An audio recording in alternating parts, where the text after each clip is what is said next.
विपक्ष के नेता माननीय श्री राहुल गांधी जी लेकर चलते हैं इतना बड़ा संविधान, बड़ा संविधान जो आज अखिलेश जी के मित्र हैं, पनपे हैं माननीय अखिलेश यादव के साथ गठबंधन करके। उनकी स्थिति क्या है, उनको पता नहीं है कि संविधान है क्या। समय बताएगा। ये भाजपा के लोग हैं, फौरेबी हैं, झूठ फरेब ज्यादा बोलते हैं। से 30 से 3 चुनाव लड़े हैं, दो चुनाव जीते, एक चुनाव हार गए हैं, और जो हार का मार्जिन था वो 27,000 था। और बता रहे हैं कि इनकी पत्नी अवधेश प्रसाद की पत्नी जिला पंचायत अध्यक्ष थी, तो मिल्कीपुर की जनता ने उनकी पत्नी को जिला पंचायत अध्यक्ष भी नहीं बनने दिया, और कैबिनेट मंत्री थे तब भी। सड़क विकास नहीं हुआ, सड़क का रेलवे स्टेशन बन रहा है, विकास नहीं हुआ, वो जनता के पैसे से बन रहा है, वो सरकार के पैसे से बन रहा है, वो चंदा के पैसे नहीं बन रहा है। आप 4 लेन रायबरेली बाईपास से चले जाइए जगदीशपुर तक, वो कहाँ पैसा लगा है, उसके में एयरपोर्ट देखिए, रेलवे स्टेशन का सौंदर्यीकरण देखिए। यहाँ के विकास में भाजपा सरकार ने एक पैसे नहीं खर्च किया, सब पैसा चढ़ावे का है। देश विदेश के उद्योगपतियों ने पैसा दिया है, सरकार खाली फूल बरसाने का काम किया है, गरीब जनता का नाजायज पैसा खर्च करने का काम किया है, विकास का काम नहीं किया है। अयोध्या में विकास के लिए सारा पैसा चढ़ावे से आया है। लगातार आपको मिल्कीपुर उपचुनाव की कवरेज हम दिखा रहे हैं। प्रतिदिन आपको हमारे चैनल पर एक नई वीडियो यहाँ की मिल जाएगी। यहाँ पर कुछ लोग बैठे हुए दिखाई देंगे, हमने सोचा क्यों ना इनसे बातचीत की जाए और जाना जाए कि आखिर यहाँ पर विधानसभा उपचुनाव में क्या माहौल चल रहा है। चाचा जी से शुरुआत करेंगे और इन्हीं से जानेंगे। क्या नाम हुआ? हमारा देवनाथ तिवारी। तिवारी जी, क्या लग रहा है यहाँ पर कौन भारी पड़ने वाला? अब हमारे ठपकर भाजपा है भैया, भारी भाजपा है, भाजपा में हमें भैया ही। अवधेश प्रसाद कहा थी समझी, तब सब वोट हमारे ना ही ऐसा सपोर्ट कैसे रह जाए। हाँ, सबका एकदम बिकाई ले हैं, काम मोल ले हैं। करम डांडम योगी बाबा आए देख तो लेकिन हजारों में ना इकट्ठा हुए, सब वोट हमारा, 80% वोट हमारा है। नहीं 100% नहीं गया भैया, जब बात है तो हाँ, और रहे कहो। अवधेश प्रसाद के दावे का लागत, और दायब का लागत है हम तेरी तरफ से भैया, वो हारे रहा हमेशा। चाचा हरा रहे हैं, स्पष्ट है। आगे चलते हैं, अब इन चाचा से भी बातचीत करते हैं। ये अवधेश प्रसाद को चुनाव यहाँ से हरा रहे हैं। हराने जिताने काम जनता का है, 1-2 लोग से कोई प्रत्याशी को हरा सकता है। बूंद बूंद से घड़ा भरता है, बूंद बूंद से घड़ा भरता है, एक एक करके। बूंद बूंद से जब घड़ा भरा तभी अवधेश प्रसाद 9 बार विधायक हुए। उनकी पत्नी श्रीमती सोना देवी जिला पंचायत अध्यक्ष हुई और 10वीं बार वो लोकसभा के सांसद हुए। जनता की ही देन है।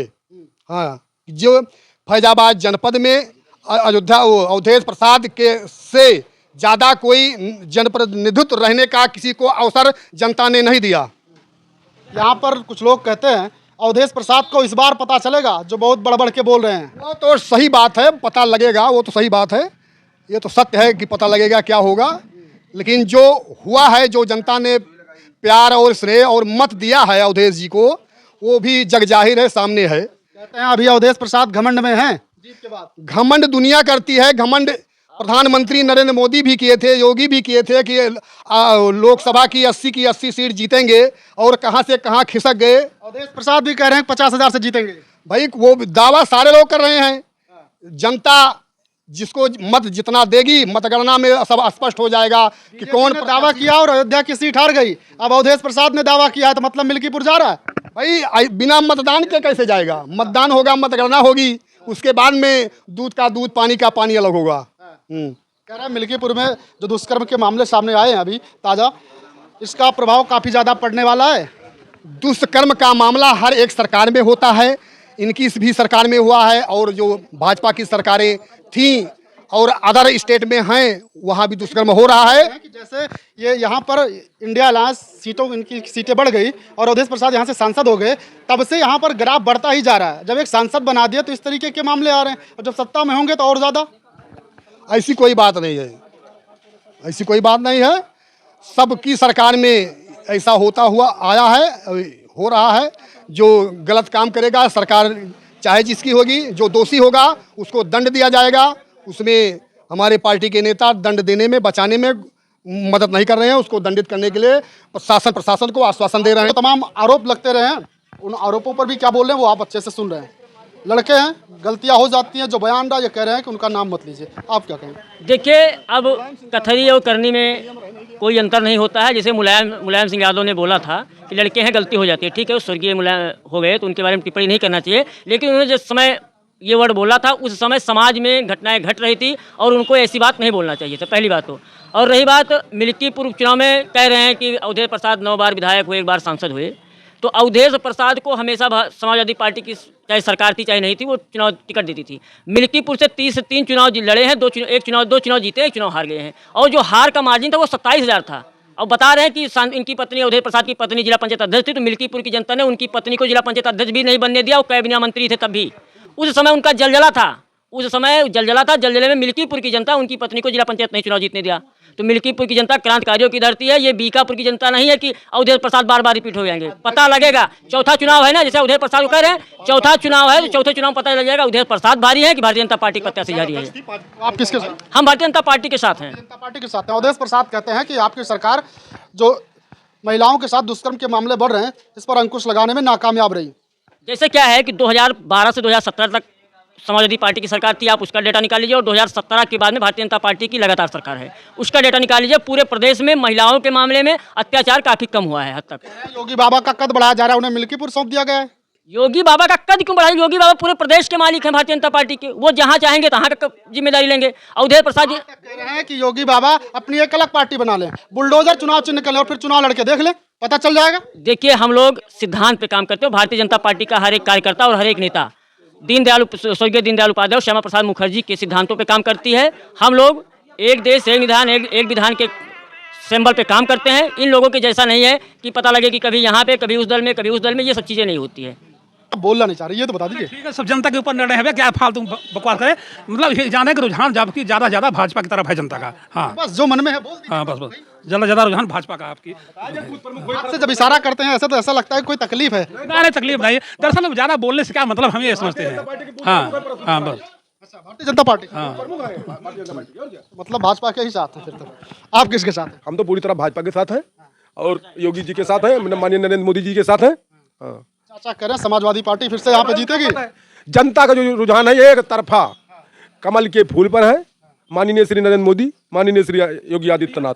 ये कह रहे हैं जनता का रुझान सीधे सीधे भाजपा की तरफ है। समय बताएगा। ये भाजपा के लोग हैं, फौरेबी हैं, झूठ फरेब ज्यादा बोलते हैं। झूठ फरेब करते हैं आप लोग। ये सपा वाले नहीं हैं हम कि जो कहे वही गलती करे। ये इलेक्शन था, ये लोग क्या लेकर चलते थे? संविधान का कुंजी, संविधान का पालन खुद ही नहीं करते हैं, संविधान की कुंजी लेकर के टालते हैं। इसका मतलब है ये पूरी तरह साफ है, इनका पार्टी ही। आपकी पार्टी साफ है, संविधान की बात कर रहे हैं। संविधान को तो ये लोग फंसाना और हटाना चाहते थे, भाजपा के लोग संविधान हटाना चाहते हैं आप लोग। जैसे भाई साहब, इन लोगों का झूठे प्रोपोगंडा था।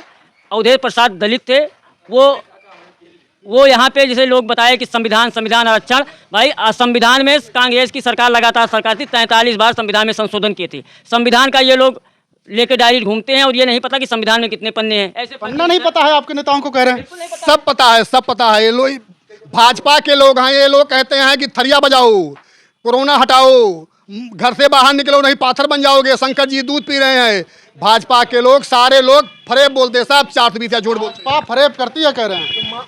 जब इनका चुनावी मुद्दा ढीला हुआ तो मंदिर दौड़ने लगे। मंदिर को याद आया इनको, इन लोगों को कि जब मंदिर में जाना ही पड़ेगा। माननीय श्री लोकसभा विपक्ष के नेता माननीय श्री राहुल गांधी जी लेकर चलते हैं इतना बड़ा संविधान जो आज अखिलेश जी के मित्र हैं, पनपे हैं माननीय अखिलेश यादव के साथ गठबंधन करके। उनकी स्थिति क्या है, उनको पता नहीं है कि संविधान है क्या, और लेकर टहलते हैं जनता गुमराह किए। चुनाव जब आता है तो ये कह रहे हैं कि तब आपको मंदिर की याद आती है, नहीं तो नहीं दिखता। मंदिर की याद तो बीजेपी वालों को आता है, जब चुनाव आता है तो मंदिर की याद आती है। और जहां भी एक मिनट, जहां भी मंदिर और पूजा पाठ का जहां क्षेत्र था, वहां सारे जगह लोकसभा क्षेत्र में भाजपा हार गई। ठीक है, भाजपा ऐसी जगहों पे हारी जहां पर। ठीक है, मैं ये भाई साहब बता रहे हैं कि भारतीय जनता पार्टी मंदिर करती है। हिंदू है, हम भारतीय जनता पार्टी के कार्यकर्ता ही मान लीजिए, हिंदू है तो मंदिर जाऊंगा। मैं मुस्लिम बनकर टोपी लगा के मजार पे मत्था टेकने नहीं जाऊंगा। हिंदू के होने पे हमें गर्व है। अरे तो इनके नेता क्या हिंदू नहीं है? हिंदू होते तो क्या टोपी लगाते? वो हिंदू है नहीं, आपके नेता कह रहे हैं टोपी लगाते हैं। भाई जब जबरदस्ती झूठे बोलना है तो बोलने दीजिए। हमारा नेता बहुत बड़ा हिंदूवादी है, वो कृष्ण के वंशज है। हमारा नेता बहुत बड़ा हिंदूवादी है। इनका नेता कृष्ण का वंशज है, बहुत बड़ा हिंदूवादी है। पूछा जाए तो माननीय श्री राहुल गांधी जी से कि ये उनका समर्थन नहीं, हम अखिलेश बात कर रहे हैं। माननीय उनके नेता हैं, यहाँ समर्थन है उनका, लोकसभा में रहा। अब आज कश्मीर में चुनाव हो रहा है, उनका गठबंधन किसे है? फारूक अब्दुल्ला के साथ। वो भारत को ही कहते हैं, भारत नहीं मानेंगे हम। उसी पार्टी से इनका समझौता है। महबूबा मुफ्ती के साथ तो बीजेपी का भी, महबूबा मुफ्ती के साथ, लेकिन वो गलत काम करने लगे, तुरंत छोड़ दिए उनका पार्टी, मतलब अपनी पार्टी हटा लिए, उनको चुनाव गिरा दिया उनकी सरकार। लेकिन ये आज जो आज चुनाव हो रहा है, आज पेपर में देख लीजिए क्या क्या निकला है। फारूक जी कह रहे हैं कि हम जो भारत माता है ये होने नहीं देंगे, भारत माता देश नहीं रहने देंगे। और उन्हीं का जैसे ये बता रहे हैं भाई साहब, समाजवादी पार्टी और कांग्रेस का गठबंधन है। 2014 में राहुल गांधी का नारा था कि वो अखिलेश यादव का नारा था और राहुल गांधी का नारा था कि 27 साल यूपी बिहार, क्योंकि 27 साल से कांग्रेस की गवर्नमेंट नहीं थी 2014 के बाद में। 2017 के विधानसभा चुनाव में दोनों एक हो गए। दो बताए कि युवा जोश, युवा शक्ति, क्या क्या बताए। उसके में भारतीय जनता पार्टी की सरकार बनी। जब से भारतीय जनता पार्टी की सरकार बनी, पहले वो हिंदू मुस्लिम के उसके में जब वो नहीं जीत पाए तो बाद में हिंदुओं को जातियों में बांटना स्टार्ट किया कि आप दलित हो, आप पिछड़ा हो, आप आपके नेता जातियों में बांट रहे हैं, कह रहे हैं। हमारे नेता विकास का काम करते हैं। इन लोगों को झूठ फरेब बोलना है। इन लोगों से पूछिए कि तुम्हारा विधायक, तुम्हारा सांसद पूरे जनपद में कितना विकास का काम किया है। और मेरे नेता की जो है इंटरनेट पर क्लिक करके देख लो कि मिल्कीपुर विधानसभा में अवधेश प्रसाद ने 1 मिनट ITI, पॉलिटेक्निक, आश्रम पद्धति विद्यालय, अग्निशमन केंद्र और सौसैया अस्पताल कितना काम किया, इन लोगों को कुछ पता है नहीं। इंटरनेट पर सर्च कर लो, ये कह रहे हैं विकास की बात कर रहे हो तो अवधेश प्रसाद ने कितना काम किया पता चल जाएगा। जैसे आप देखिए, आपको बताना नहीं है, किसी को बताना है। जो भी लोग वीडियो देख रहे हैं किसी को बताना नहीं। अयोध्या के मामले में कितनी अरबों खरबों कितनी योजनाएं चल गई और कितनी सरकार भारतीय जनता पार्टी की सरकार में ही बन पाया। आप एक चीज बताइए, अयोध्या के विकास में भाजपा सरकार ने एक पैसे नहीं खर्च किया, सब पैसा चढ़ावे का है। देश विदेश के उद्योगपतियों ने पैसा दिया है। सरकार खाली फूल बरसाने का काम किया है, गरीब जनता का नाजायज पैसा खर्च करने का काम किया है, विकास का काम नहीं किया है। अयोध्या में विकास के लिए सारा पैसा चढ़ावे से आया है। सड़क विकास नहीं हुआ। सड़क का रेलवे स्टेशन बन रहा है, विकास नहीं हुआ। वो जनता के पैसे से बन रहा है, वो सरकार के पैसे से बन रहा है, वो चंदा के पैसे से नहीं बन रहा है। आप 4 लेन रायबरेली बाईपास से चले जाइए जगदीशपुर तक, वो कहाँ पैसा लगा है। उसके में एयरपोर्ट देखिए, रेलवे स्टेशन का सौंदर्यीकरण देखिए, अयोध्या रेलवे स्टेशन देखिए, रामपथ भट्टपथ, कई मार्ग बन रहे हैं अयोध्या में। वो जनता का पैसा है, वो मतलब चाहक पैसा है, मंदिर का पैसा है। क्या कहेंगे आप? नहीं, ये कुछ बात तो सही है, लेकिन हमारी सरकार रहे हैं धीरे धीरे पलट रहे हैं चाचा। हमारे सरकार के जो विधायक हैं, मंत्री हैं, उन्होंने भी बहुत काम किया है। लेकिन मेरे सरकार के, मेरे विधायक, मेरे सांसद, मेरे मंत्रियों के काम काज की बात भाजपा नहीं करती है। अखिलेश यादव ने इतना बड़ा हाईवे पुल बनवा दिया, उसकी बात नहीं करते हैं।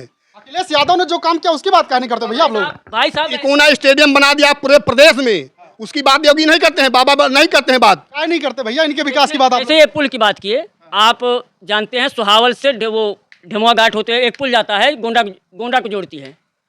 वो समाजवादी पार्टी की सरकार में रास्ता बना था और रोड पुल बनी थी। आप उस रास्ते पे जाके देखिए कि वो रास्ता पता नहीं है, नदी में समा गई, कहाँ है। वो समाजवादी पार्टी की सरकार में बनी थी। और आप इनसे पूछिए कि उस रास्ते पे जाए, गोंडा इनकी रिश्तेदारी होगी, जाते होंगे, पता होगा इनको। चाचा के पास फिर से आएंगे, लेकिन आपके पास भी आते हैं। क्या आप लोगों को नहीं दिखता भैया समाजवादी पार्टी का विकास? बांग्लादेश नहीं बनाना चाहते हैं, भारत को बांग्लादेश नहीं बनाना चाहते हैं। जिस तरह आज विपक्ष के नेता एक जवान नहीं खोलते बांग्लादेश मामले में। पार्टी बांग्लादेश बनाएगी क्या? अब भाई वो तो है यार, माननीय राहुल गांधी का जान ही रहे हो आप, फारूक अब्दुल्ला के साथ क्या किए हैं, भारत को किसी खंडन करना चाहते हैं। ये कह रहे हैं कि आपके द्वारा बनाई गई सड़क बह गई है, उसके अलावा कह रहे हैं कि बांग्लादेश नहीं बनाना है हमें देश को। आप यूपी की बात करो, देश विदेश की बात मत करो। यहाँ यूपी की बात है, उपचुनाव मिल्कीपुर में है, कटेहरी में है। प्रदेश की बात करो, बांग्लादेश फारूक अब्दुल्ला की बात मत करो। देश है तभी तो है सब कुछ। फारूक अब्दुल्ला के पास हम नहीं पहुंच सकते हैं, वहाँ का देश, वहाँ का विकास हम लोग नहीं देख सकते हैं। हम लोग मिल्कीपुर का विकास देख सकते हैं। मिल्कीपुर में जनता पार्टी तो कोई समाजवादी पार्टी, लोग अपनी अपनी तरफ से जिसको भी चाह रहे हैं, जिस पार्टी के समर्थक है उसको डिफेंस कर रहे हैं। आपको क्या लग रहा है मिल्कीपुर में उपचुनाव कौन जीतेगा? कमेंट सेक्शन में जाइएगा, कमेंट कीजिएगा और कमेंट करके अपनी राय हमें जरूर दीजिएगा। बहरहाल अभी के लिए बस इतना ही।